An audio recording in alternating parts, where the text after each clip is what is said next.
Boas noites, sexan benvidos. Como decíamos, hai un anaquiño na introducción. Estamos aquí preparados xa no Pazo da Cultura de Pontevedra para falar do que probablemente todos nós estamos a falar desde este tremendo e tráxico fin de semana. Esta longa noite de lume e de fume que padecemos na nosa comunidade, particularmente en algunhas zonas, como no caso que nos atinxe nas Rías Baixas. Estamos en Canal Rías Baixas, precisamente, para falar diso, e presento de inmediato os nosos invitados esta noite. Pois así, en este senso, empezo o meu carón. Está Carme da Silva, que é tenente de alcalde do Concello de Pontevedra. Carme, boas noites e benvida aquí a Contrastes.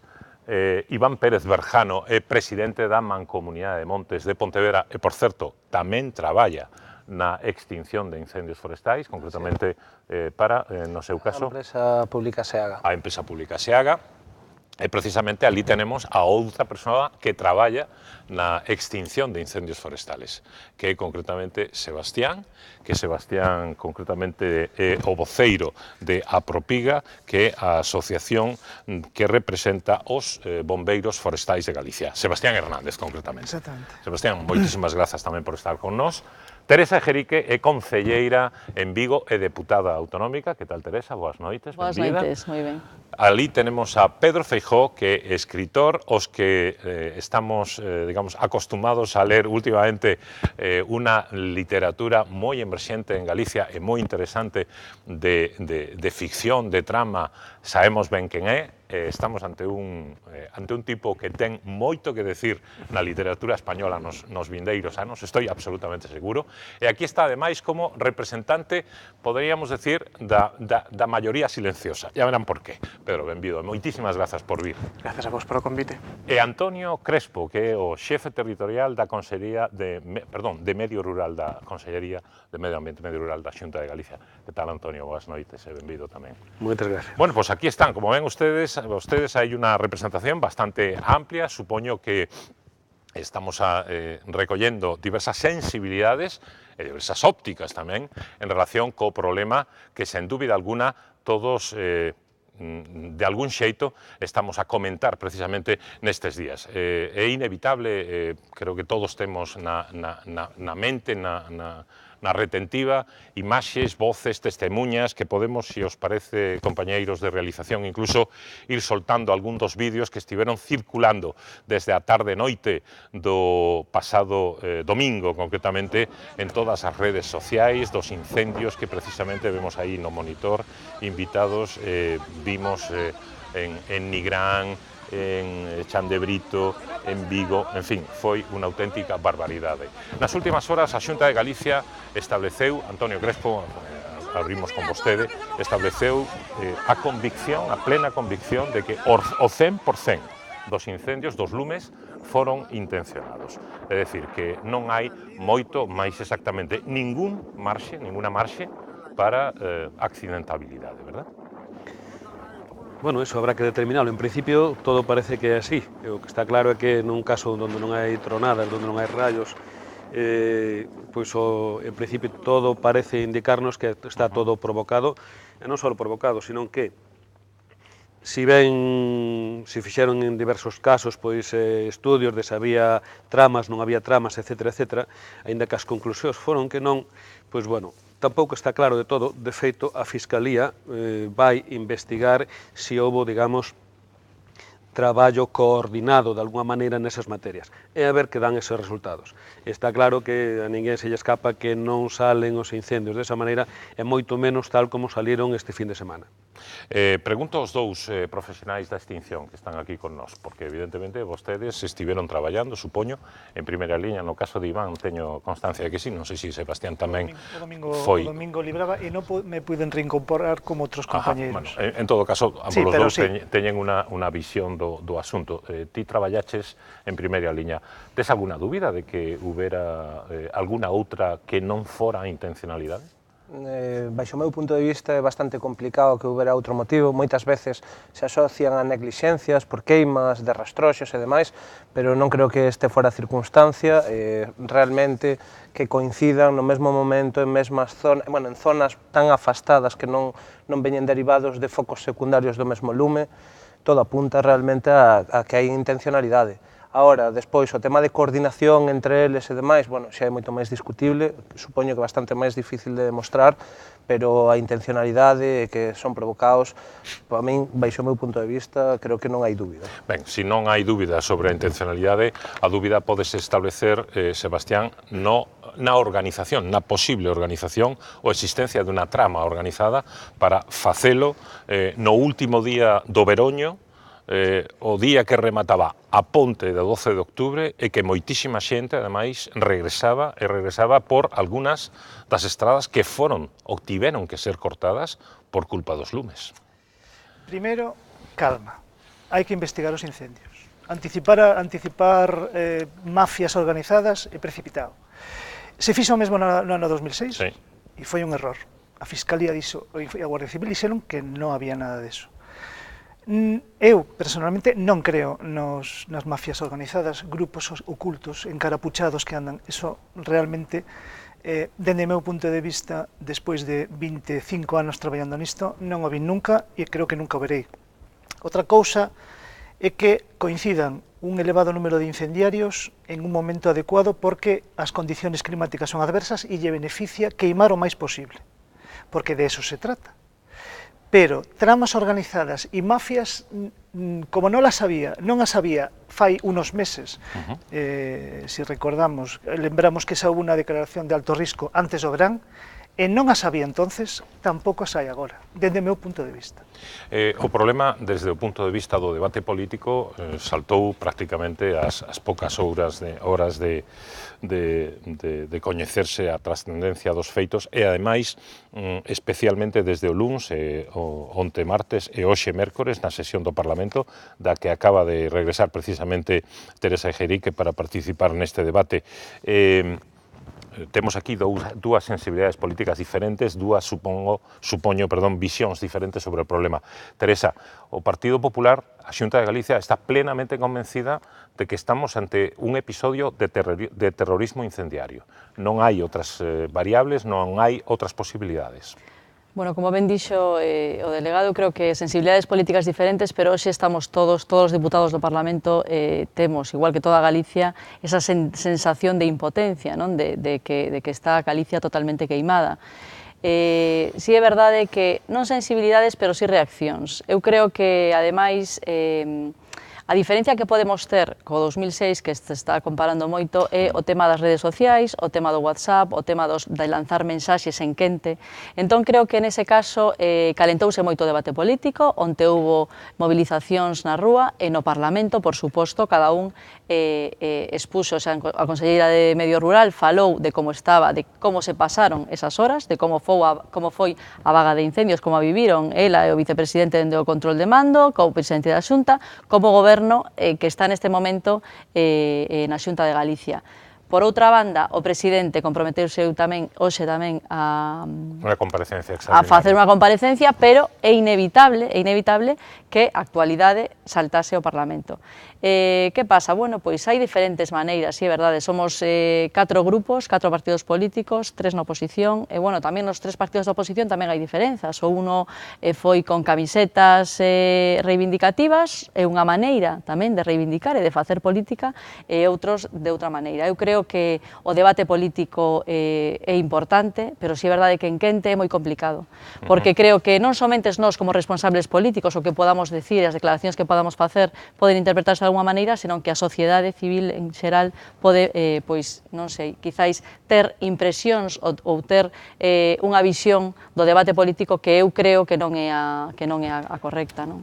Carme da Silva, poucas horas despois dos incendios, dos lumes, organizouse, o Bloque Nacionalista Galego foi unha das formacións que participou as movilizacións da denominada Lumes Nunca Máis, que precisamente pode ser un reflexo desto que estaba dicindo eu, de que hai diferentes sensibilidades ou reaccións, como matiza Teresa Ejerique, ao propósito deste asunto. Obviamente hai distintas formas de entender como afrontar o problema endémico que temos ano tras ano, década tras década, dos incendios en Galiza. O Bloque Nacionalista Galego, o primeiro que queremos facer en nome do Concello de Pontevedra, do Goberno Municipal e da forza política que forma parte é parabenizar o pobo galego pola súa reacción, polo seu comportamento exemplar, nunha situación na que en moitos casos era de desamparo e de soidade, de ter que os propios povos organizarse, parabenizar, obviamente, a todas as persoas, tanto de SEAGA como das distintas brigadas que estiveron, e dos distintos corpos de seguridade, bombeiros, protección civil, etc., que estiveron traballando codo con codo coa xente, e ademais nunhas situacións de risco importante. Paréceme que, nesto do debate político e de falar en quente, eu creo que no 2006 se falou en frío, falouse no Parlamento Galego e se dixeron auténticas atrocidades. E só hai que tirar de hemeroteca ou tirar do diario de sesións do Parlamento de Galiza para saber o que se dixo en aquel momento. Temos que aprender destas cousas, non pode ser que Galiza arda cíclicamente, 89, grandes vagas de incendios, 89, 2006, agora que non era imprevisible, era imprevisible a magnitude da catástrofe, probablemente, pero que iba a pasar este ano, isto era, que se estaban dando todas as condicións, seca de moitos meses, altas temperaturas, ausencia de chuvias, pero eso estuvo durante moitos días, o que pasa que, logo as condicións meteorolóxicas sempre foron botando unha man, había 15 días de calor intenso, pero logo viña un pouquiño de humedade. Non podemos estar ao albur das condicións meteorolóxicas, os incendios non os pode apagar Zeus, obviamente.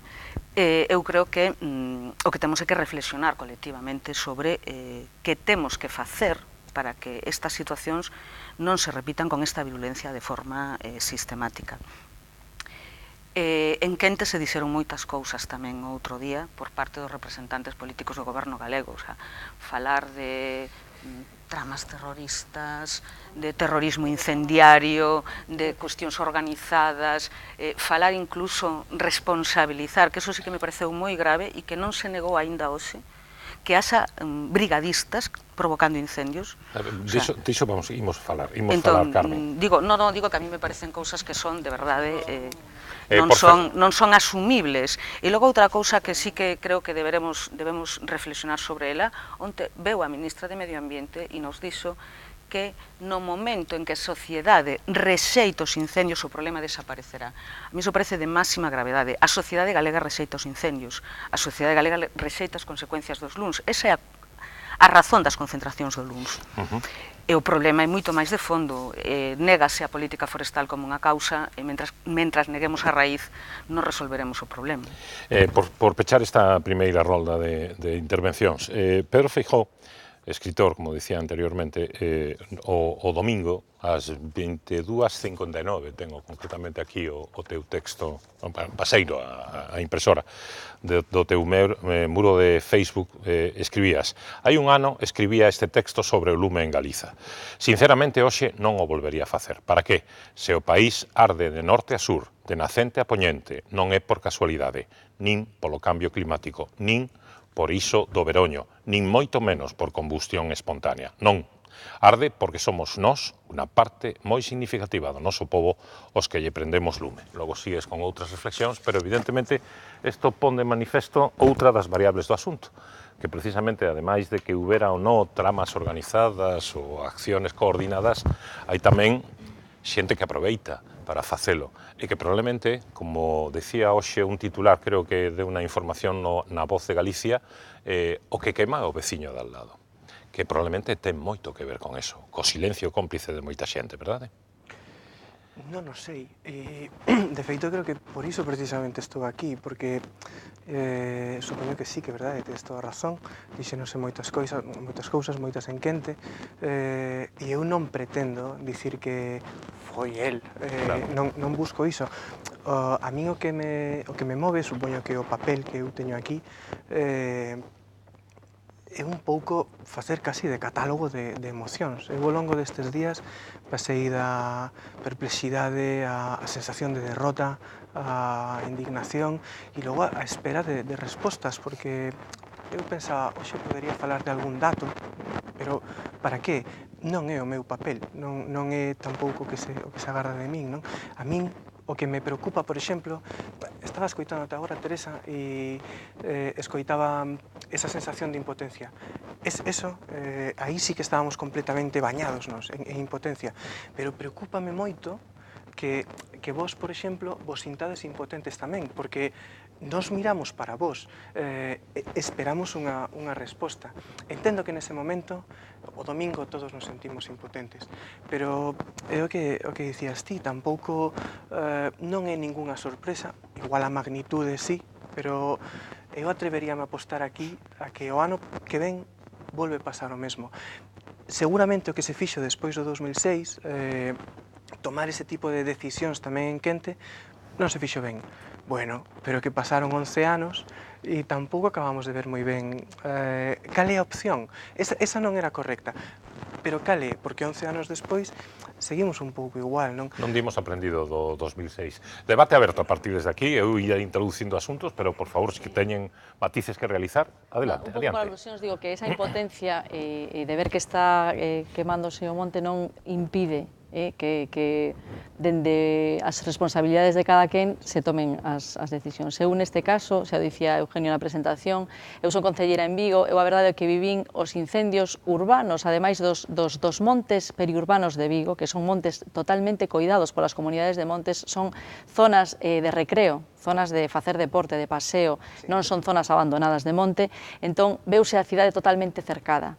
Eu saín á rúa, ardeu a Praza de España, ardeu a Avenida Atlántida, ardeu zonas de Navia, quero dicir, foi unha sensación parecía realmente, eu puxe no meu Twitter, isto parece terrorismo incendiario, pero porque realmente a cidade estaba cercada polos lumes. Logo, si é verdade que xa empezas a ver a realidade. Claro, chegante, ademais, moitísimos vídeos, imaxes, que non sabes... Eu, por exemplo, estábamos vendo agora nas imaxes que pasaban Nigrán, a min chegoume eso como se fora Sampaio, en Cabral, en Candeán, nunha zona de Vigo. Quero dicir, houve moitas dificultades. Agora, sempre a disposición, neste caso, do goberno vigués, do alcalde de Vigo, e, por suposto, da Xunta de Galicia nos incendios forestais.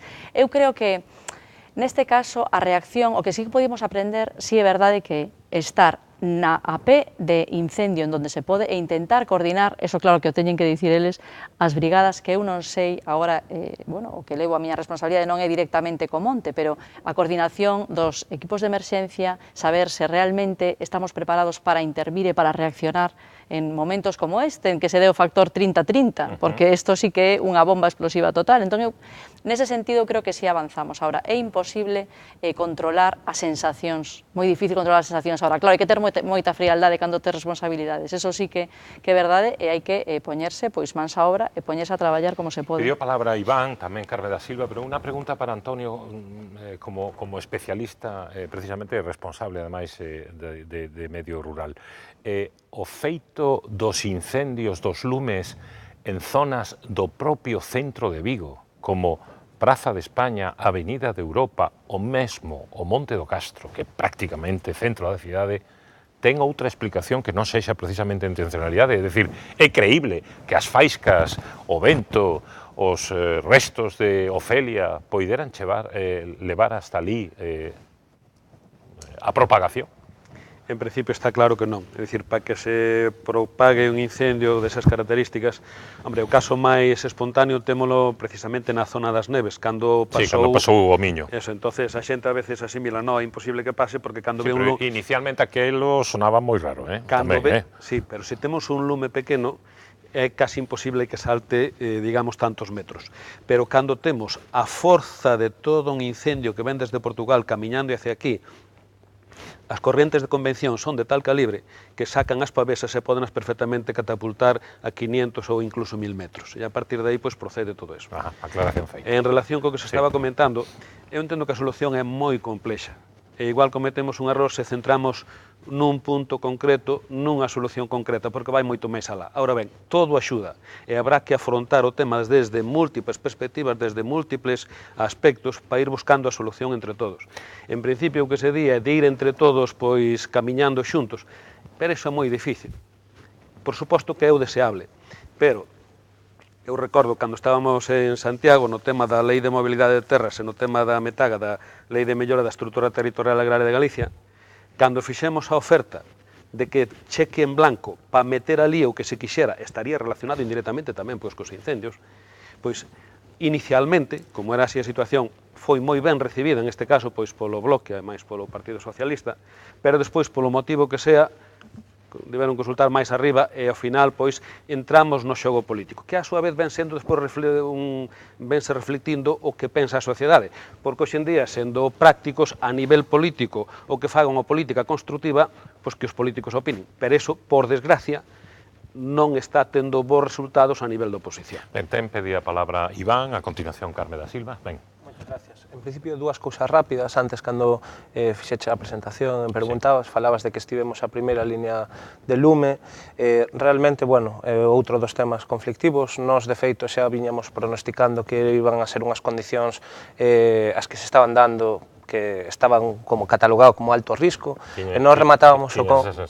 Non, é que estaba clarísimo, de feito, se fala de outubros que isto non se repetía, é mentira, no 2011 se produciu unha situación semellante a esta, nos procesos de despidos de cando se estaba reducindo a plantilla, de repente empezou un outubro moi seco tamén, con fortes ventos, hubo unha vaga de lumes, tamén foi moi puntual, o 2011 non é que fora dos máis, pero foi un outubro moi puntual, entón, quero dicir, temos unha experiencia de fai 6 anos onde se podía dar.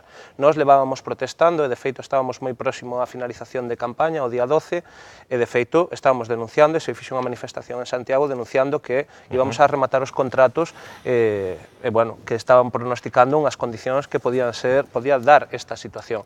E, de feito, así pasou. Hubo unha reestructuración, unha contratación posterior e nos incorporamos o domingo. Que pasa? Que o operativo estaba bastante paralizado, de feito podería haber máis medios. Agora, teño que decir que, ainda habendo os medios que houbera, unha situación como esa é moi difícil de paliar, porque estamos falando de lumes que tiñan frontes de kilómetros. Eso, ainda estando todo o dispositivo, é moi difícil, pero ainda así sí que se podría haber feito moito máis. E despois, falando, xa non como bombeiro forestal, senón realmente como que me convidades, como presidente da Mancomunidade de Montes de Pontevedra, máis ben como representante de comuneiros. Se fala moito de da vosa responsabilidade, non? Non, e de impotencia en xeral, a xente fala de impotencia, fala de que non se pode facer nada, de feito nos vemos agora como se fala de responsabilidades solo políticas, se fala de moito de prevención, pero non debemos esquecer tamén que vivimos en Galicia, característica polo seu minifundio, característica pola a súa xestión do territorio, donde o 30% están máis de comunidades de montes e o 60 e pico % están máis de particulares. Cal é unha forma de evitar esa impotencia? Que pode facer a ciudadanía? Pois, para empezar, o que pode facer a ciudadanía é falar cos seus pais, falar cos seus avós, sobre todo dirixindo a xente nova, saber onde están esas parcelas no monte que moitas veces están abandonadas ou se atopan nun abandono total, sabendo onde están, pois facéndolle un tratamento preventivo, porque aquí falamos moito de cando lle moven os marcos, e bromeamos con iso, aquí en Galicia, os marcos, ou de mover os marcos, os marcos que ten patas. Claro, sí, pois falamos de iso, que nos preocupa se nos move un marco, pero non nos preocupa o estado no que se atopa o monte. Eso, ao final, é unha responsabilidade colectiva que debemos asumir, e cando se fala de política forestal non só debemos falar dunha política partidista, debemos falar dunha política como sociedade, donde debemos involucrarnos, debemos asociarnos e debemos incluso afrontar e asumir unha responsabilidade. Se queremos ser donos dunha parcela, se nos molesta que nos metan a man e pedimos dereitos, tamén temos que ter responsabilidades e deberes. E entre eses deberes están, pois, asumir. Se temos unha parcela, debemos tela nunhas condicións axeitadas. É unha pregunta breve, pero unha resposta breve. Ti eres comuneiro, traballas na extinción. Os montes, en xeral, privados e comunais, están limpos? Non, como limpos non me refiro a totalmente esforzados. Están nun estado de abandono, de penuria... Combustible. Pero totalmente, é que é absurdo, é que dificulta xa non só a propagación do lume, dificulta incluso a súa extinción, favorece a propagación, se atopa nun estado lamentable. Carmen, imos rematar xa o primeiro bloque deste debate. Un par de cuestións. Primeiro, afirmar con rotundidade a intencionalidade de todos os incendios, mentras non se analicen as causas específicas, non se pode facer.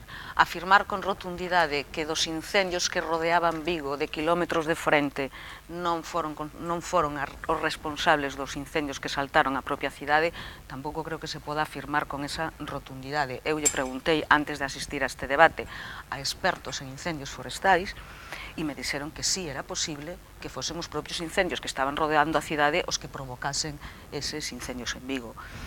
Dá-me a impresión de que se fan as afirmacións sin, bueno, pois polo menos sin contrastar e sin analizar.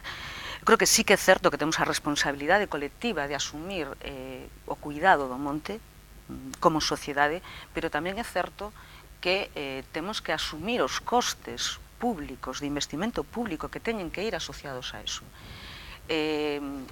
Tal como está neste momento a organización da vida no medio rural, como están as terras agrarias, como están as terras forestais, ou como sociedade asumimos que manter o enorme patrimonio forestal que temos, ou que podemos ter, porque neste momento cantos bosques hai nas Rías Baixas, porque un bosque ten un proceso até que se estabiliza, pasan 50, 60 anos. Cantos bosques temos? Cantos montes hai nas Rías Baixas que non arderon nunha década ou na seguinte? Non chegan a estabilizarse como bosques. Por tanto, eu creo que eso temos que asumilo con cartos públicos, porque as persoas que vivimos en Pontevedra despois queremos ir a pasear o monte. Ten que haber un recurso para soster eso, e non se lle pode. E logo, si é certo que hai minifundio, pero tamén te o dixeches, tamén hai latifundio. Por algún sitio haberá que empezar. Empecemos por facer un plan forestal serio, donde a ordenación do territorio sexa importante, e deixémonos de facer afirmacións sobre as causas que se descoñecen, sobre el gran incendio que saltou de Portugal, e os que había aquí non eran grandes incendios, é que os incendios entre Portugal e Galiza levan pasando toda a vida. Entón, creo que deberíamos reflexionar un pouco, o sea, non andar así con esas cosas. Sebastián, imos brevísimamente a publicidade. A volta, o primeiro turno de palabras será vos. De inmediato.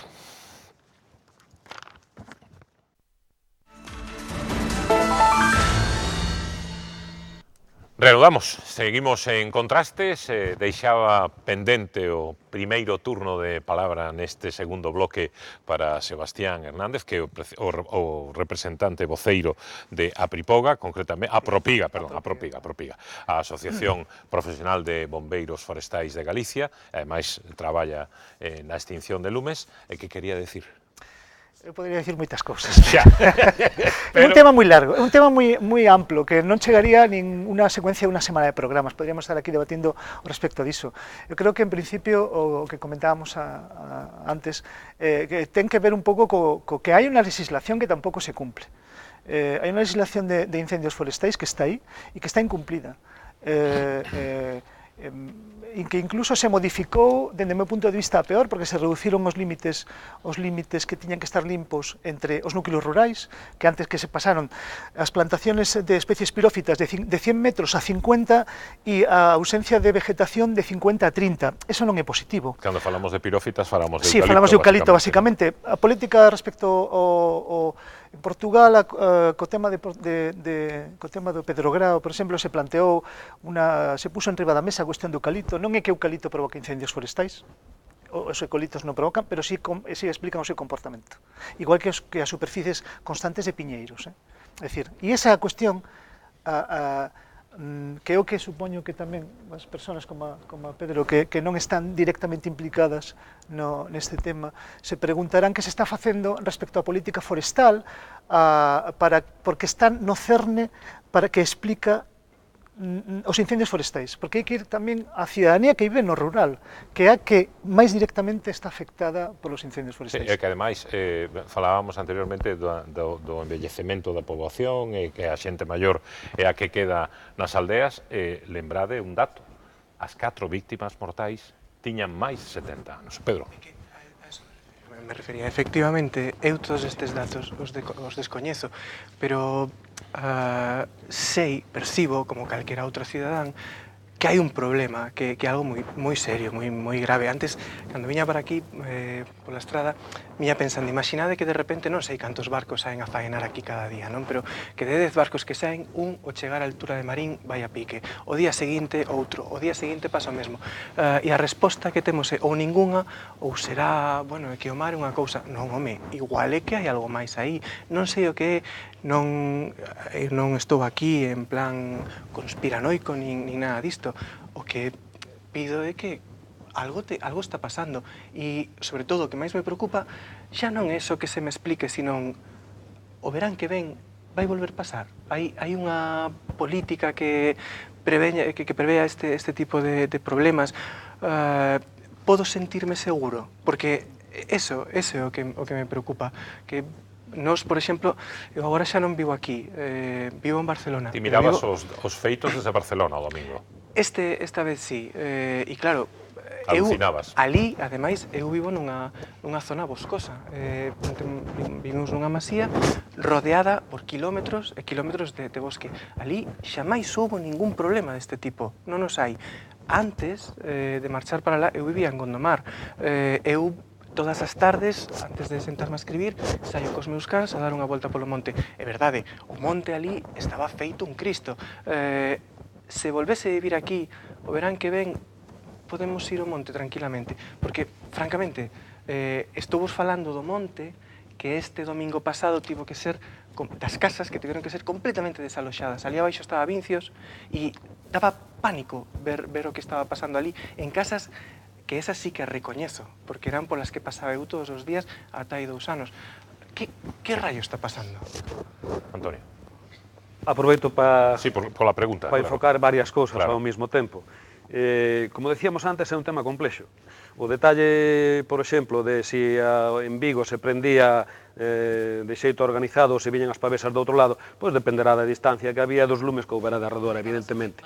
Pero eu considero que... Afirmaches rotundamente que non viñan dos incendios do contorno, dixéchelo así. Con matices non o dixen cousas. así para nada. Outra cosa que se queira interpretar así, que é o tema moi distinto. En calquera dos casos, parece que a solución está na ordenación a por aí, que se invirta, que se metan cartos. Primeiro, hai que mirar cal é a dimensión do monte galego, canto temos, que non temos 2 metros cuadrados. Entón, hai que mirar se a sociedade está disposto aos esforzos que significan, que é o que se pide, que evidentemente estánse facendo uns esforzos moi considerables en inversións no monte. Entonces, nese sentido, a ordenación, coincido totalmente co que se decía aquí, é dicir, o domingo estábamos ali e tal como viño o vento, pasaban as faíscas por encima e todo eso, cambiaba de dirección, notábase que había unha situación, pois bueno, como que era os restos dun ciclón con lume polo medio, que era aquelo pois case que infernal.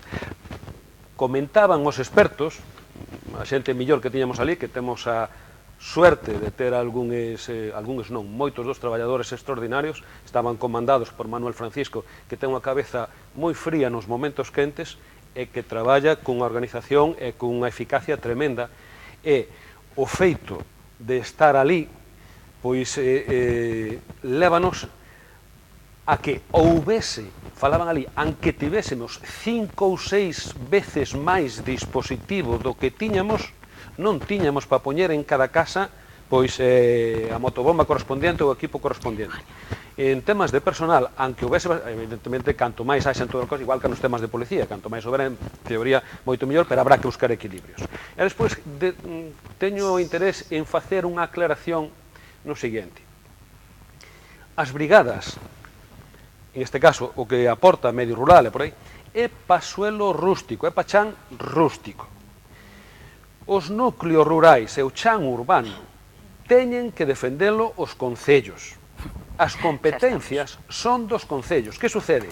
Que cando hai amenaza de unha casa ou así, priorízase absolutamente, aínda que non sexa competencia. Digo porque a nivel mediático todo se identifica con que é a Xunta, a través, basicamente, dos medios da Consellería de Medio Rural, a Mata Xega, a que ten que arreglar todo. Non, temos responsabilidades políticas de todos os colores nese sentido. Mira, eu teño entendido que o Concello de Pontevedra... porque eu son a responsable do Servizo de Emergencias do Concello de Pontevedra, a responsable política, obviamente, non levo a dirección porque son os profesionais o que o fan, e o que teño que decir que a responsabilidade dos incendios forestais e de orixe forestal é da Xunta de Galiza. Os concellos non temos competencias nesa materia. E máis, os concellos de menos de 20.000 habitantes nen siquiera teñen competencias en lumes urbanos. Os concellos son os que teñen a Entón, no, por favor, responsabilidade de ter as franxas limpas. déixame rematar.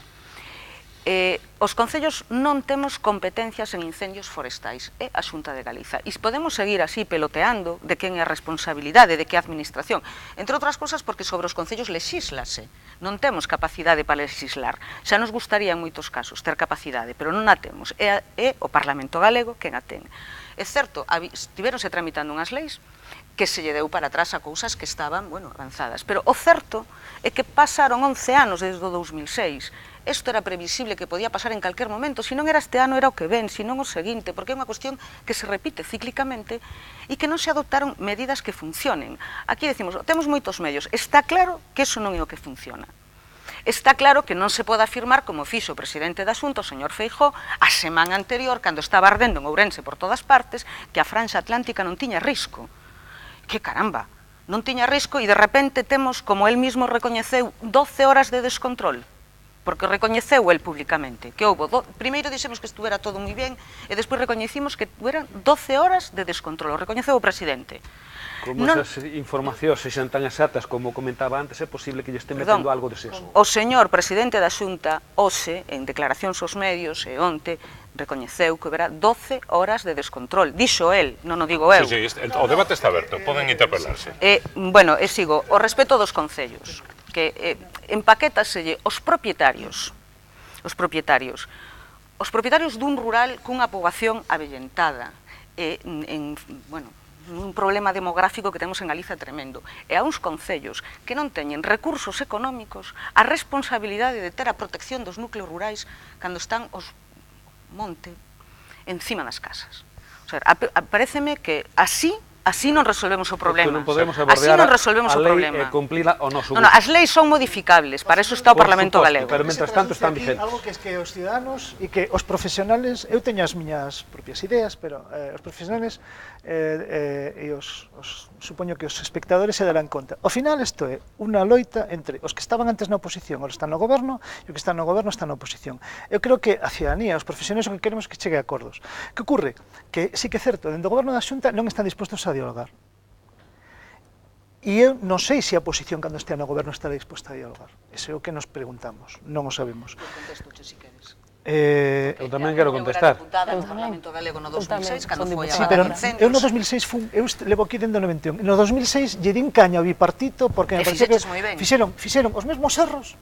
O que pasa é que no 2006 a vaga non durou un domingo, durou 20 días. No 2006 levaba o goberno. Eu estaba ali. O responsable da Consellería de Medio Rural no 2006 levaba un ano no goberno. O portavoz actual, o portavoz no Parlamento de Agricultura, o señor Balseiros, alcalde de Cerdedo, eu estive en o incendio de Cerdedo. O Balseiros, o que dicía entón, non o di agora. O Bloque, o que decía agora, non o decía entón. Pero bueno, o tempo pasou. Non porque eu falei, aparte, o Bloque, o Canal, Suárez Canal, a mí non me gusta falar do pasado porque o pasado é pasado. Pero hai que aprender, ese é o problema, que non aprendimos nada, pero a ti te parece que... O Bloque creou SEAGA. SEAGA foi o inicio, unha empresa pública que non existía. Na comisión do Parlamento non estíamos presentes, o Partido Popular non foi. Non estíamos presentes naquela comisión onde se fixo un análise de que pasou. Que ocorre? Que o Bloque, o BNG, que comandaba a Comisión de Consellería de Medio Rural, creou SEAGA. SEAGA non existía, o que se fixo foi eliminar as brigadas de concellos e se creou unha empresa pública. Vale, empezamos con un fraccionamento do dispositivo. Que fixo o Partido Popular despois de prometer, cando estaba na oposición, que todo volvería ao servicio público? O contrario. Mantivo SEAGA tendo os traballadores precarizados e non só eso. Recuperou as brigadas municipais, que habría moito que falar ao respecto. Cambiou a legislación que había, a lei de incendios, a lei de prevención de incendios, e encima privatizou outra parte do servicio. As brigadas teletransportadas están en manos dunha empresa privada. Bien, eso no que se... E agora mesmo, un dos eivas dos profesionais que o que manifestou el, do dispositivo, é a súa precarización da maior parte dos traballadores, tanto en tempo de traballo como en modalidade de contratación. E non só iso. Non é certo que exista unha coordinación co resto dos corpos de emerxencias. Digo máis, o actual modelo de incendios, tal como se está evolucionando é, por un lado, a desestacionalización. Ano 2011, en outubro, arderon 40.000 hectáreas. Ninguén me chamou a min, aos medios, a expoñer isto, porque non aprendimos nada. Nos levamos dicindo que isto podía pasar, dende moitos anos, e nos damos conta de que non se facía nada ao respecto. Se hai algo que temos que aprender de isto, hoxe, ou mañá, mellor, en frío, é que hai que empezar a aportar solucións dende xa. Sebastián, o debate está aberto, pero aproveito. Claro, fálase da reducción do número de brigadistas, o despido ao finais de setembro de máis de 400, e fálase do brigadista de Lobios. cando se establece ese tipo de reflexión nexada sin terminar a acusación, pero deixando aí caer, que senten vostedes? Ambos os dous. Sí, no, calquera pode contestar. No, é para vostedes a pregunta, no, é para vostedes primeiramente. É moi fácil, é moi sencillo. Os argumentos hai que, cando ti sostés unha determinada idea, tens que sostela con argumentos. Este ano foi condenado un guardia civil por provocar un incendio forestal. A alguén se lle ocurreu pensar que os guardias civiles están implicados en incendios forestais? No. As guardias civiles se lle coñen, digo, calquer colectivo, o que sexa, non se pode culpabilizar un colectivo, porque está sendo injusto, nin o colectivo ganadero, nin o colectivo de agricultores, nin o colectivo de bombeiros. Indeseables os hai en todos os lados. E hai xente que realmente sí que falta aos seus principios cando realmente lle mete o meu monte. O caso de Lobios, é un traballador dunha brigada municipal. Dende Lobios, a súa alcaldesa, neste caso, debería salir a explicar, un pouco, a pedir disculpas, a dar unha explicación. Porque é un traballador municipal, ao fin e ao cabo. E a Consellería de Medio Rural tamén como responsable, pero un caso, unha palla non fai palleiro, se diga. Neste caso é así. Iván? Eu coincido enormemente, e de feito, me gustaría, iso, decir que ao final pode ser caso puntual e ao final decir que por un caso puntual... Pero os despedimentos de finais de setembro non tiveron nada que ver con todo isto? Eu considero que non, de feito... Aparte, vou aclarar claramente, para que a xente o saiba, que é moi importante. Un bombero forestal non cobra €1 máis porque haxa un incendio. Cobramos exactamente igual, nin se vai aumentar o tempo de traballo. Eso en primeiro lugar. Eu cobro o mesmo, haxa un incendio ou haxa cero. É dicir, non vou a ser tan tonto. Aparte, temos orgullo profesional. Entonces, e en segundo lugar, os famosos 436, son traballadores de 3 meses da Consellería de Medio Rural. A Consellería de Medio Rural, cando creou esas plazas de fixos discontinuos, ela mesma estableceu que non poderían traballar máis de 3 meses, co cal automáticamente cesaron o 30 de setembro como era normal. Que ocorre? Que cando recontratou, isto faltou a súa propia... O seu propio compromiso. Exactamente. A súa propia legislación, cando ela estableceu que esos traballadores non iban traballar máis de 3 meses, vostede o sabe, son traballadores de ata 3 meses e non poden traballar un día máis, co cal foron recontratados, vamos a poñer entre comillas, en fraude de lei. E dos, os traballadores de SEAGA, porque os traballadores de 3 meses de esos 436 son traballadores de diferentes categorías, pero non se corresponden con brigadas terrestres. Primeiro se recontrató a eses traballadores, pero despois se deron conta que facía falta xente que a pagara efectivamente con mangueira. E foi cando chamaron os traballadores de SEAGA que tamén remataran os seus contratos e que empezaron esta fin de semana. Iván? Puntualización rápida, decir o que acaba de decir o compañeiro. Me gusta simplemente facer un fincapé en que o domingo, incluso habendo xente que empezaba e estaba fora de quenda de traballo, que tira que empezar o martes, decidiu ir de forma voluntaria, e cando falamos de forma voluntaria non falamos como voluntarios da UME que teñen un suplemento, senón que falamos de voluntarios que se organizan e deciden ir sen cobrar un peso, tendo que fora da súa xornada de traballo a botar unha man.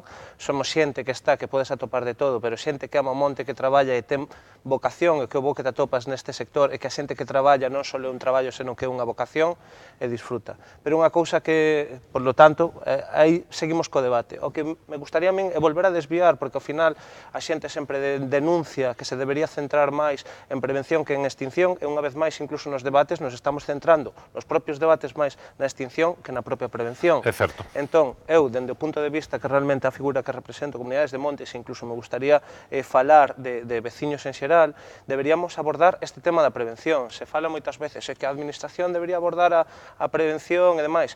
Como? Hai que buscar e debatir sobre eso. Cal sería a figura? Porque non pode montar figuras de a Xunta, por exemplo, figuras públicas, brigadas de desbroce, porque estamos falando de que se terían que facer eses traballos en parcelas que teñen dono. Poden ser en comunidades de montes ou poden ser en parcelas de propietarios. Hai que abordalo. Cal é o que se está facendo hasta agora? A través de incentivar con subvencións. Que pasa con estas subvencións, por exemplo? Que non abordan a realidade. Por exemplo, as subvencións que se sacaron para a prevención, solamente un 10% vai destinado a particulares, cando realmente os particulares representan o 60%. E ainda por riba, como superficie mínima, deben ter 1 hectárea, cando a maioría está establecido que a media de propiedade está en torno aos 2.000 metros cuadrados, e ainda por riba moi fraccionados. Minifundismo, puro e duro. Claro, esa axuda, ese incentivo a poñelo en marcha non aborda a realidade. Que pasa? É moi complicado, sí, porque será moi burocráticamente, a tema administrativo, moi difícil, porque serían moitísimas, moi pequenas, de como dotar esas axudas e demais, pero que incluso nós, como latifundistas, a figura que podía falar ela, temos moitas trabas. Nós queremos solicitar axudas, por exemplo, unha das trabas que estamos vivindo agora mesmo, que, pois, por problemas de coordinación entre a propia administración, sexa medio rural, sexa patrimonio, nós queremos facer unha posta en valor de xacementos arqueolóxicos que se atopan nas contornas dos núcleos urbanos. Que faríamos? Se poñemos en valor esas zonas e se mantén un bo estado, farían a súa vez de cortalumes, entre comillas, ou dificultarían a propagación hasta os núcleos, pero por facer unha posta en valor destes xacementos, eses quedan excluídos das subvencións. Por que? Porque suporían unha dificultade de trámite administrativo porque ten que ter un permiso de patrimonio, leva uns trámites administrativos que o dificultan. Polo tanto, todos os xacementos que estén aí quedan excluídos. Con que? Un radio de 200 metros que supón unha superficie de 12 hectáreas. Polo tanto, todas as zonas que teñen xacementos arqueolóxicos quedan excluídas e ao final nós, que, por exemplo, creamos o Espacio Natural Arqueolóxico dos Sete Camiños, que ten varios xacementos, quedamos sen casi todo o monte excluído destas axudas. Gústame escoitar eso, Iván, porque ademais é unha pregunta rápida por unha resposta rápida que logo teñen pedida a palabra outros interlocutores, pero do mismo xeito que escoitamos a acusación velada sobre os brigadistas despedidos e a súa suposta vinculación con algúns dos lumes deste negro fin de semana, tamén escoitase moito decir que as comunidades de montes foi un pésimo invento, que solamente reparten os cartos da tala das árbores e prácticamente non se adican para nada á limpeza dos montes. Supoño que le parecerá absolutamente injusto. Moitas gracias, e solo escoitar que saques este tema porque xa me pon... Do fígado? Sí, do fígado, totalmente. Que pasa? A ver... Pero ti escoitaches. Escoitas, un montón de veces. E ainda padeces. E ainda por riba, cando temos, fixéronos unha expropiación cultural do que é a figura veciñal. E realmente non hai concienciación. E encima temos antecedentes de malos casos de xestión, donde, pois se fixo un abuso e se fixo malos hábitos. Agora, hai que mencionar e deixar ben claro que a xente que está nas comunidades de montes, para min, son os serios de rural, porque están traballando de forma altruista, preocupándose pola xestión do seu entorno, son os que se están preocupando de que iso funcione. E, de feito, non falo solo por falar.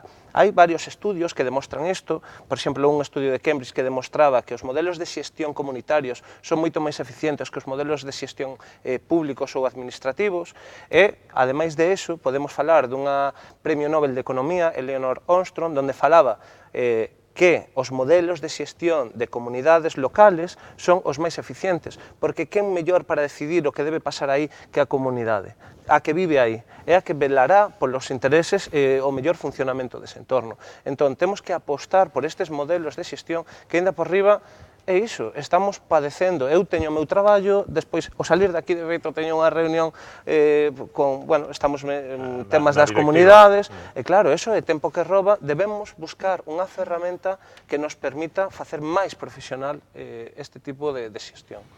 A punto de cerrar de pechar este segundo bloque, Teresa Jerique ten pedida a palabra, tamén Antonio, tamén Carmen, que teño tamén, supoño que escoitar o que teña que decir Pedro, pero vais sumando turnos, van sumándose o falar, pois vas sumando opinións. O fío, un pouco do que di Iván agora das comunidades de montes, eu polo territorio no que vivo, no que crecín, no que medrei, e sei perfectamente como funcionan no entorno de Vigo, e a verdade é que as comunidades de montes teñen os montes, como Zamáns, San Andrés de Comesaña, Cabral, salvouse, pero ardeu, Matamá, todas esas zonas, todas esas superficies de bosque estaban moi ben cuidadas, e as comunidades de montes ali, eu teño que dicir, que funcionan estupendamente. O fío xa, con perspectiva, que no 2006 eu non era diputada, nin sequera estaba na política, porque era xornalista, de hecho, cubrín incendios forestais, e agora sí que estou no Parlamento, coa responsabilidade que teño agora, eu creo que non é certo que non aprendéramos nada, nin que non se fixera nada.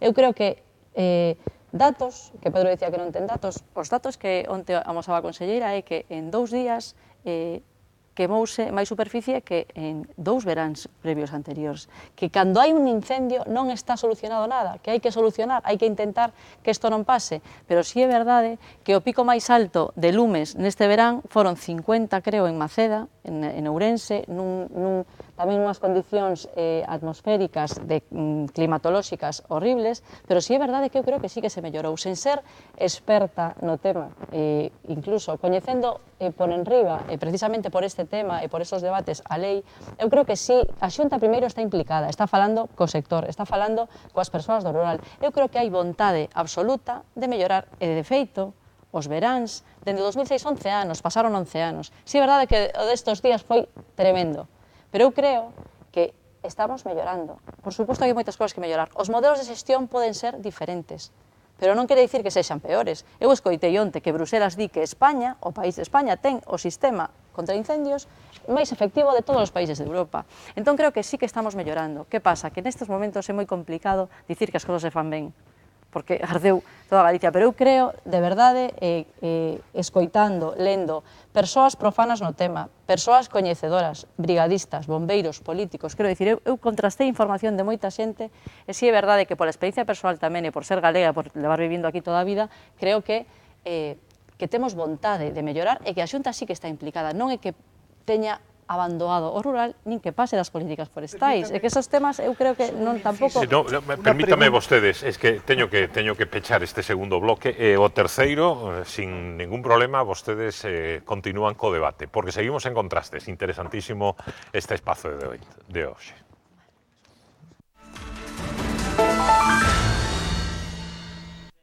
O debate non cesa durante a publicidade. Aquí, as súas señorías, permítanme o tratamento xeral para todos vostedes, ainda que os parlamentarios son uns e outros non, pero bueno, siguen co seu debate.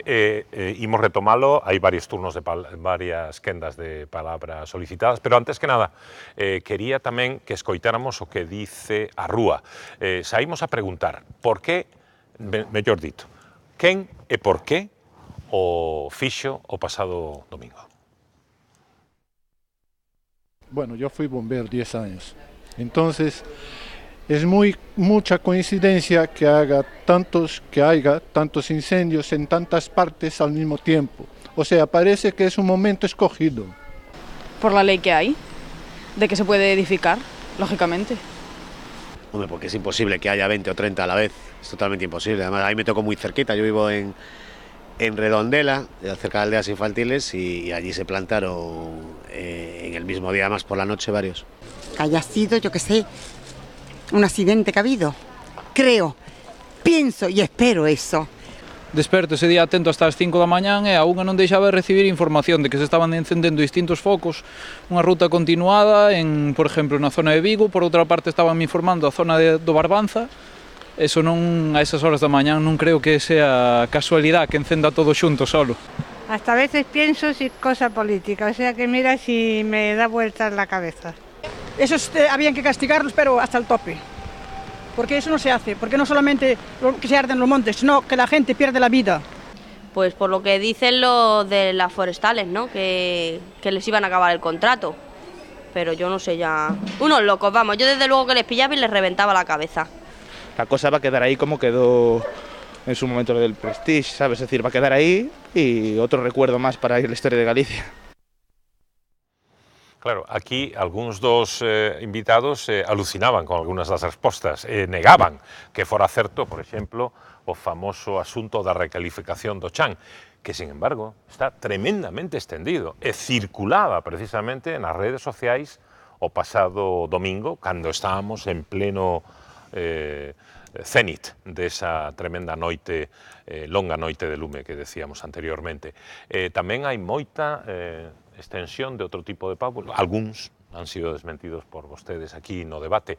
Eu quería, por certo, sin interrumpir os seus turnos de palabra, introducir tamén, como mínimo, non sei, Pedro, se ti queres facelo antes de que interveña Carmen da Silva, un recoñecemento expreso, tamén o fixo anteriormente Carmen, o papel da nosa xente, porque cando os medios estaban literalmente rebasados, hai que agradecer que a nosa xente reaccionara como reaccionou, enfrentárase como se enfrentou cos medios escasos, mangueras, baldes e pouco máis, e uns paus, os lumes, e ademais contribuíra de maneira decisiva a que non houbera máis víctimas mortais.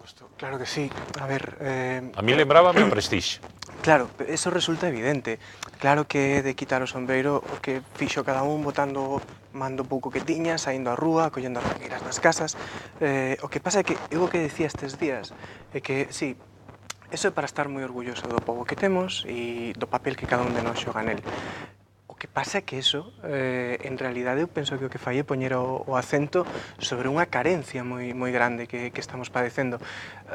Aquí, agora, de repente, chove sobre mollado. Temos o asunto do Prestige, temos todos os lumes que hubo antes, e estamos aquí porque o domingo foi terrible. Pero, aínda así, antes pensaba eu, claro que non teño eses datos tan precisos, pero tamén me dou conta de como son as cousas.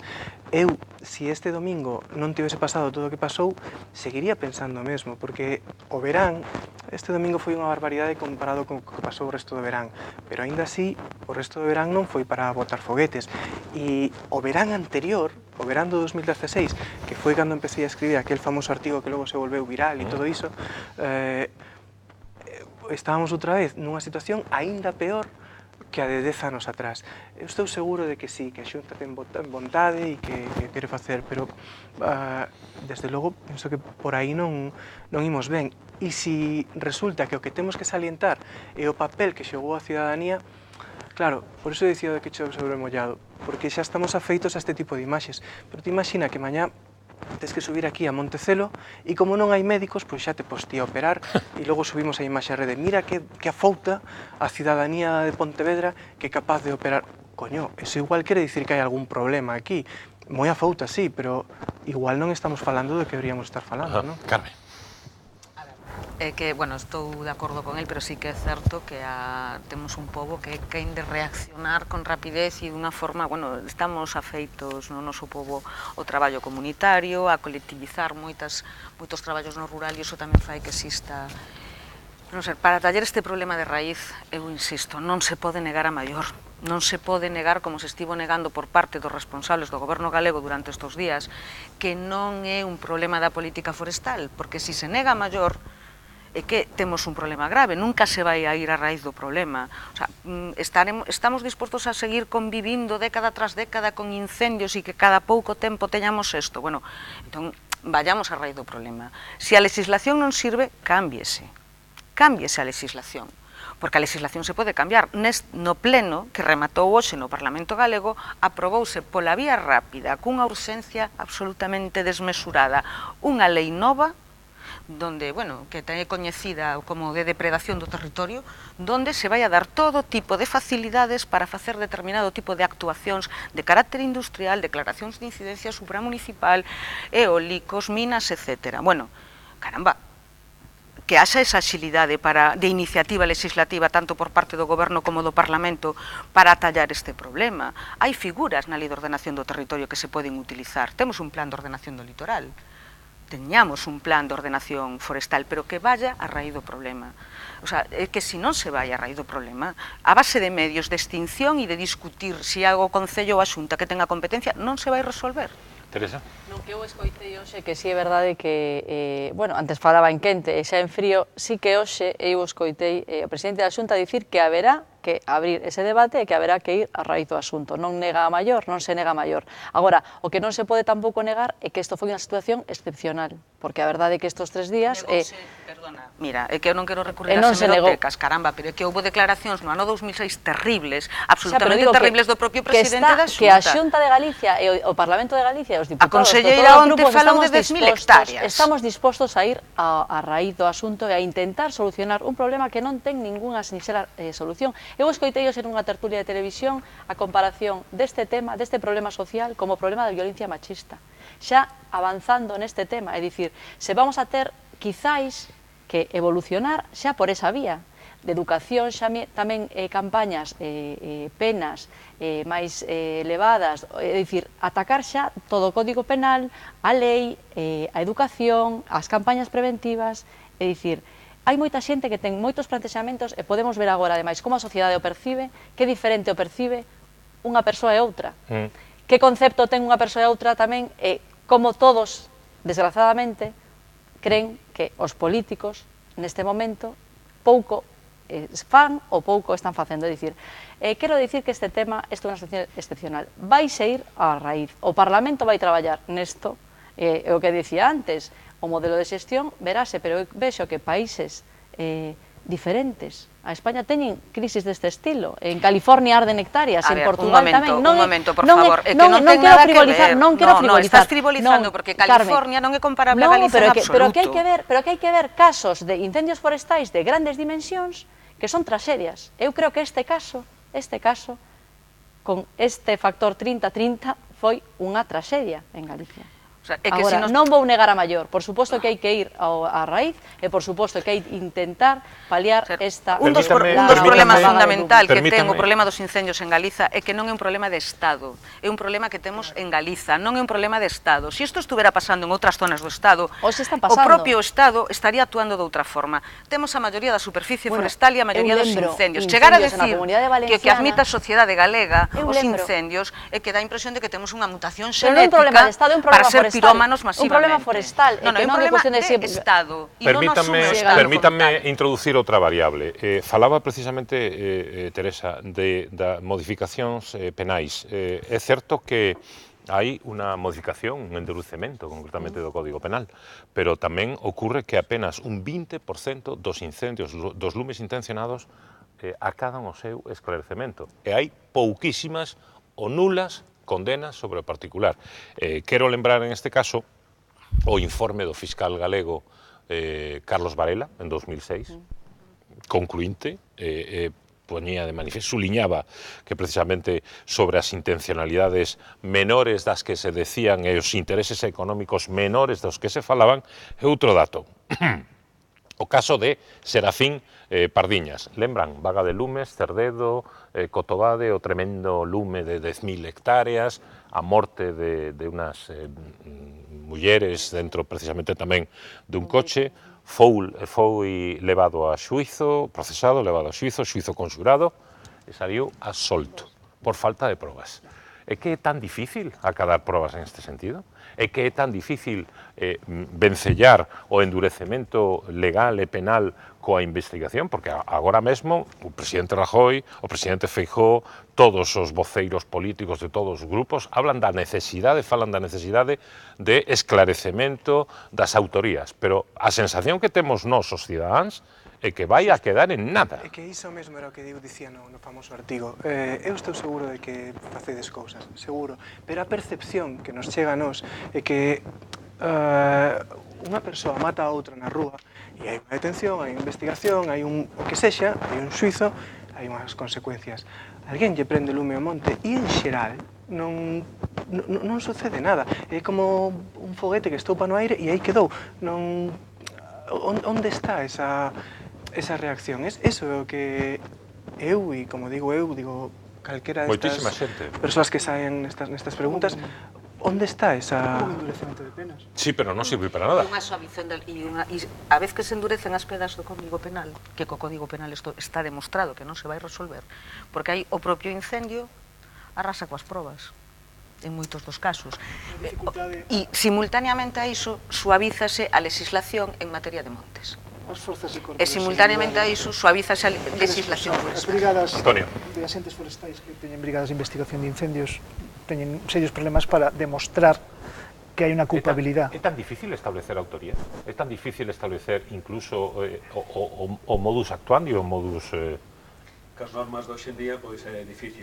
Entonces o que se pide por parte dos xuizos é casi que se prenda, que se pilla a xente co mechero naquel momento ali, o resto de indicios pois non lle dan o valor suficiente, e por suposto que é un dos puntos que habría que revisar tanto a nivel legislativo como a nivel do Poder Judicial para dar ao mellor un enfoque máis completo e realista co que se lle está dando. Sí, porque esa investigación normalmente corre a cargo de Seprona, Servicio de Protección da Natureza da Garda Civil, e Policía Autonómica, que depende da Xunta de Galicia. E tamén están as BIF, as brigadas que hai específicas para iso dentro da Consellería de Medio Rural, que moitas veces son as que mellor conocen sobre o terreno os detalles e as estrategias para iso. Pero se me permites, xa que me das a palabra, aproveitaba para as cousas que tiña pendiente de atrás. Eu quería introducir tamén outros temas para que non quedaran valeiros de respostas. por un lado comentar, é dicir, antes comentaba que o PP non dialoga. Isto parece un partido de tenis de mesa, porque a experiencia que teño é que precisamente os que non dialogan son os outros. E remito máis probas do que comentei antes, ademais dun xeito absolutamente clarísimo. Non falo do PP, falo da administración. Non, antes dixeche, o PP non dialoga. Bueno, porque, perdón, pois foi un erro, estaba identificando mal. Os responsables da Consellería. Bueno, hai as súas canles, hai múltiples facetas, e aí é un dos temas que en algúns aspectos pois seguramente había que mellorar, pero bueno, os saltos que se dou nos distintos corpos en melloras bastante prácticas, eu penso que non son pode deixalos así de lado, Iso por un lado. E por outro lado, o que se comentaba antes de Seaga, é que cando houve o cambio do goberno do bipartito para o PP, é que o goberno do PP atopouse ali o que se atopou, en todos os sentidos, e condicionou moitísimo a dirección, en este caso, de Seaga, de como estaba e como quedou, que moitas veces cando chegas a un sitio non está o tema como se di que está, analizas o que hai e tes que partir da realidade que tes, non da que che gustaría ter. Entonces, esos son cousas que influyen nese sentido tamén. Outra cousa que quería introducir. Pero a privatización das brigadas helitransportadas era necesario? Digo, porque a fragmentación do dispositivo e a precarización dos traballadores de 3 meses é necesario. Cando fala dos helicópteros, porque... Sí, falo de helicópteros, brigadas tamén os avións, e tamén os hidroavións. No, os avións, lóxicamente, os avións pertencen ao exército, son parte do Estado. Teñen pilotos polacos, non? Ou veñen de fora, non? Non, os helicópteros é unha empresa que se chama Inaer, ahora se chama Babcock, porque da igual. Pero as brigadas, o personal que van nesos helicópteros, é unha cuestión técnica. É certo que decía el, respecto á cidadanía, a cidadanía realmente respostou como respontou nos Prestige. O problema é pasado mañán, se vai exixir a clase política que haxe un cambio de políticas. Eso é o que me preocupa a min. A xente diante de unha urxencia, unha emerxencia actúa, e os galegos o sabemos por desgracia, co Prestige, co 2006, de un modo absolutamente solidario e desprendido. E chegamos a arriscar as nosas vidas. O problema é... E a perdelas. Desgraciadamente a perdelas, como pasou con este señor que cae dun valo axudando a unha veciña. 4 víctimas. O que me preocupa é, e cando chova, cando se apaguen os focos, a cidadanía se acordará de todo isto, exixirá realmente a clase política que responsabilidades. Claro, porque se non vamos a repetir, se non hai, porque a cidadanía o que espera que a clase política, eu como profesional tamén o espero, que os meus jefes, a clase política adote, eu non podo facelo, que haxa un cambio de política e que os políticos entendan e haxa un cambio en todo isto. Na política forestal, na ordenación do solo, que é algo, que haxa unha verdadera política forestal que ordene o suelo forestal e rural, e que establece unhas medidas. E iso que eu creo que espera a cidadanía ou as comunidades de montes, por exemplo. Unha pregunta para Iván. O debate está aberto, pero unha pregunta que quero introducir, siguen vostedes.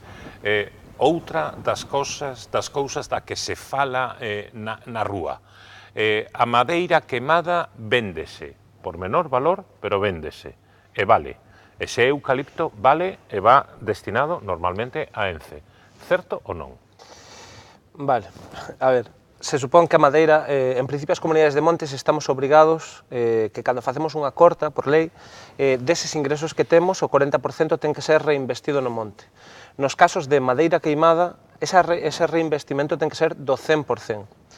Agora, ese aproveitamento, pois depende, será variable. Eu realmente non o sei, teño falado con madeireiros e sí que me din que moita, no caso, me falas do caso concreto de eucaliptos, que sí que vai, logo falo con xente, porque, para o meu punto de vista, por desgracia, que traballan en Ence, din que non, que outros me din que só se aproveita un tanto por cento, non o sei decir exactamente. Sí que se vende, logo que fan moitas veces os madeireiros, xa porque, bueno, aquí estamos falando dun tema moi peliagudo, porque ese aproveitamento desa madeira, por exemplo, se é piñeiro, se é para trituración, vale calquera cousa, se paga un precio irrisorio, e ainda por riba, xa non só iso, senón o problema que temos os comuneiros que fixeches un traballo de planificación, estiveches facendo, e moitas veces, por a situación que ten a contorna, ti por moi bo traballo que fagas, ao final se che queima ese monte, estás vendendo por un precio irrisorio, cando mellor levas 10 anos, ou 15 anos, ou 20 anos, facendo unha xestión correcta dese entorno, te ves perxudicado e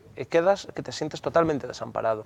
Eso pasou o ano pasado, por exemplo, exemplo, no Salgueiral ou en Ponte Sampaio, falo de casos concretos da Mancomunidade de Montes de Pontevedra, que chegaron os lumes dende Soutomaior ou chegaron os lumes dende Tenorio, e te ves que estás tratando de facer unha xestión no teu tempo, tendo problemas, hai veces, anímicos, familiares, por o tempo que invirtes e demais, e de repente ves como nun plumazo, por un problema, e recuperando o que falabas ti de falta de control ou o mellor as sancións que hai, pois chega un lume dunha forma, bueno, así esporádica, se o domingo vemos lumes que empezaron en Caldas a ensaiar e chegaron hasta Coaxe, en Catoira, en unhas poucas horas, e non pasa nada. E de feito, se sabe, hai investigacións que demostran que hai puntos concretos, falei de Saiar agora, son zonas moi recurrentes onde hai incendiarios, ti falabas dun caso concreto de Serafín, pero hai casos sabidos, por exemplo, había un no distrito 16 de un home que chaman Gustavito, que era super recurrente. En Agolada. En Agolada, exacto. Máis de 200, creo que... Exacto, pero é que este ano ese home estaba libre... Sí, pero os veciños decían, é que está tolo. É que, veña...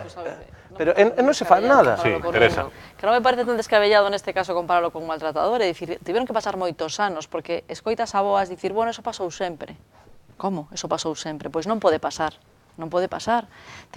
Pois teremos que avanzar, teremos moitísimas, ademais, vías para comunicarnos todos, para saber o que pasa. Estamos máis protegidos, non? Que a mellor que antiguamente. Temos máis liberdade, sobre todo as mulleres, temos independencia económica. Creo que neste caso, pois, se oponemos un paralelismo aí, pois, igualmente, temos que avanzar. Eu creo que tamén este é un tema que o que dice, convivimos con el. Pois non convivimos con el, non queremos convivir con el. Non. O problema do maltrato de xénero non está nin moitísimo menos resolto, ni solucionado. Non está, por suposto que non, pero non negues tamén, Carmen, que non avanzamos nese camiño. Como acaba de decir, as mulleres temos independencia... Non avanzamos nese camiño, non temos avanzado nese camiño. Ben pouco, pouquísimo, pero temos avanzado. Non podemos dicir, claro, é que se temos que estar sempre pensando que non facemos nada, é dicir, que estamos anclados aínda. No, que digo que o problema da violencia de xénero é un problema... Eu non quero comparalo, non quero meter ese debate aquí. Non quero mezclar, é que non quero mesturar, pero que... Pois estás mezclando. Por seguir un pouquiño ca reflexión que metíamos agora no terceiro módulo... Sí, ademais, é que me fan sinais de que 5 minutos, así que hai que apurar. Por relación do que se decía que era a bo do pobo que estaba aí, pois, por suposto, pero resaltar que os sitios estaban tremendamente ben escollidos para facer daño. Sí. Eso non o fai calquera, eu quero queimar isto, non. Estaban buscados os sitios estratégicos de cando se iba a levantar o vento, como se iba a levantar o vento, e como se enfocaba a proyección dese lume da maneira máis negativa posible. Eso convén que se teña en conta porque non son lumes inocentes, son lumes moi ben pensados. E penso que hai que insistir no tema da recalificación, porque estálle chegando a xentes polas redes sociales e asume que é certo que é así.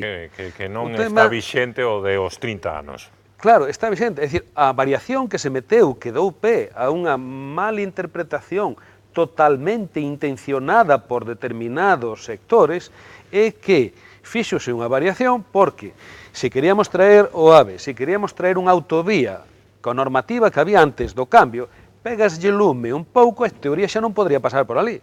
Entonces, para infraestructuras públicas que beneficien á sociedade, sí se poderá pasar por aí. É unha das modificacións principales que se fixo. Sin embargo, touse a volta a tortilla, contouse un conto por aí, e ese está calado na sociedade, e hoxe en día sigo asimila un porcentaxe enorme da xente que hai negocios inmobiliarios detrás deso. E é unha absoluta falacia, un bulo interesado dos que circulan por aí. Ben, intervencións rápidas, quedan menos de 4 minutos. Sí. A cuestión é por que non se fai un plan forestal e se establece unha reflexión de que especies se van a plantar no monte. Non porque o eucalipto vai a provocar o monte, os eucaliptos non van a provocar un incendio, pero sí que contribuyen a explicar o seu desenvolvemento despois, posterior, a virulencia que pasa en ocasións. As famosas pavesas que saltaban o miño, pois eso.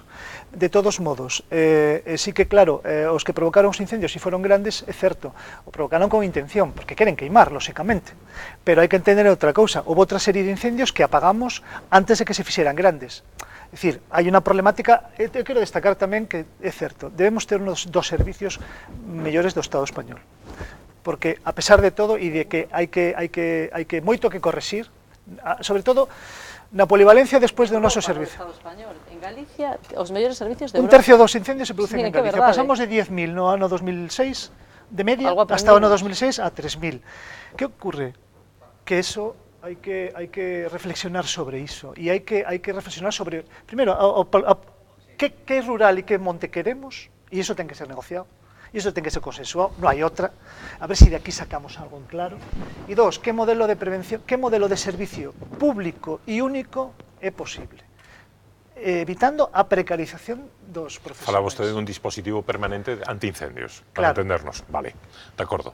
A ver, é que eu estou totalmente de acordo con el, pero é que ter un bo servizo de extinción non resolve o problema, está clarísimo. Temos que ter o mellor servizo de extinción do Estado español porque somos os que temos ese problema de forma endémica. No resto do Estado español non o hai. El decía o de Cataluña, houve incendios e adoptaron algunhas medidas que non serían trasladables aquí, miméticamente. En Portugal están peor A ver, non, estou dicindo do Estado español. E hai queixas respecto ao modelo. Sí, sí, É unha crisis de goberno. A ver, eu o que quero decir é que, obviamente, o servizo, aínda que se incrementase, hai que profesionalizalo, lóxicamente. E hai que facelo polivalente para atender emerxencias no rural das que estamos excluídas, por certo. Pero, aínda así, hai que ir, o que decías ti, hai que atacar a raíz de ordenar o solo forestal de Galiza e o solo agrario, porque senón é imposible que isto non se vaya a repetir cíclicamente. A magnitude, a gravedade ou a intensidade dependerá, bueno, pois de factores exóxenos, sobre factores sobre os que non temos ninguna capacidade de influencia, que sobre o clima e as condicións meteorolóxicas, pero sí que temos capacidade sobre actuar sobre o territorio. Antonio, Iván, e pechará o noso escritor de cabeceira, Pedro Feijóo. Pois coincido con moitas das cousas que se decía, e eu non quixera deixar pasar esta oportunidade para comentar na línea que decía que os servicios, que os profesionales que temos fixeron un traballo, na maior parte dos casos, silencioso, dunha eficacia tremenda e dun sacrificio tremendo, poñéndose voluntarios os que estaban de vacacións e todos os que estaban aquí en Galicia sumáronse ao operativo dun xeito exemplar. E decir que son a columna vertebral do servicio que se fixa a sociedade. Posiblemente o pecado non é pecado, pero sexamos pouco mediáticos poñendo ás veces de relieve o esforzo e o traballo que están facendo. Para min que me tocou andar en distintos sitios, solo podo sacarme o sombreiro ante a actitude e a colaboración da inmensa maioría dos traballadores nosos que están aí dun xeito silencioso. Outros colectivos a veces teñen máis protagonismo porque están máis estruturados mediáticamente. Neste caso, mediáticamente hai pouco, pero trabállase duro e moi ben. E despois insistir en que a solución non é un tema solo, non é só a ordenación, non é só a policía, son múltiples cousas que hai que xuntar entre todos para chegar a un equilibrio, e non que se vai chegar á perfección, pero sí, canto máis progresemos, mellor. Iván? Pois eu, para finalizar, simplemente a que me quero enfocar para rematar é a cidadanía, porque ao final, como dixen ao principio, entre todos nós somos os responsables da xestión do 97% do territorio galego, nada máis e nada menos que casi 2 millóns de hectáreas que están nas nosas mans, que sobre todo nas zonas periurbanas, que é onde nos atopamos aquí en Pontevedra e máis, que se nos xuntamos, cooperamos entre nós, en vez de ese orgullo que temos en resposta aos lumes de ser activos, somos aínda máis orgullosos e somos proactivos e enfocamos, pois bueno, hai diferentes asociacións de particulares que se aglutinan para facer traballos e demais, poderíamos facer unha posta en valor do noso monte, sería unha loita contra o paro, sería para min un auténtico orgullo, porque como esperemos a que realmente isto se resolva desde medios políticos, temos que ter moito cuidado, porque en Galicia hai un oligopolio industrial e de feito podemos ver como conselleiros ou ministros se atopan en consellos de administración de industrias, agora mesmo se monta unha axencia de industria forestal ou queren montar legislacións deste tipo, sen contar en absoluto coa cidadanía que somos os responsables directos da xestión. Vamos rematar contigo. Pedro, que sensación tes? Ibesme perdoar o desánimo, pero eu isto que escribía no artigo de sentirme derrotado, co debido respeto, eu marcho coa mesma sensación de derrota. Antes quedábame coa imaxe que dicías ti, Crespo, de que isto parece unha partida de ping-pong. Aínda menos mal se nós fosemos o público. O problema é que nesa partida de ping-pong nós somos a pelota. Creo que as cousas que se deberían facer xa deberían estar feitas. Creo que vamos un pouco tarde, porque quedándome con esa imaxe que utilizabas ti antes de que temos que chegar á raíz, igual cando cheguemos á raíz a raíz está queimada e aí xa pouco imos ter que facer. Eu preguntábamos antes se isto volvería a pasar o verán pasado, o verán que ven, se volveríamos a estar nesa situación, e honestamente a única conclusión que me queda aí pairando na cabeza é que por si acaso eu para o verán que ven vou ir vendo prezos de motobombas, porque o Gallá non teñamos que repetir este debate dentro de un ano, ou 5 anos, ou 6 anos, falar de novo dunha longa noite de lume ou dunha vaga de lumes como vivimos en 2006, 2011 e rematamos de vivir agora en 2017. Quedaron moitos temas no tinteiro, quedou o asunto, por exemplo, das cinzas e da posible contaminación dos bancos marisqueiros, pero probablemente sexa o asunto para un vindeiro contrastes. Este de hoxe rematou xa, moitísimas grazas, Iván Pérez, Carme da Silva, Teresa Jerique, Sebastián, Pedro e Antonio. Moitísimas grazas a todos vostedes por estar con nós e ata o vindeiro mércores. Boas noites.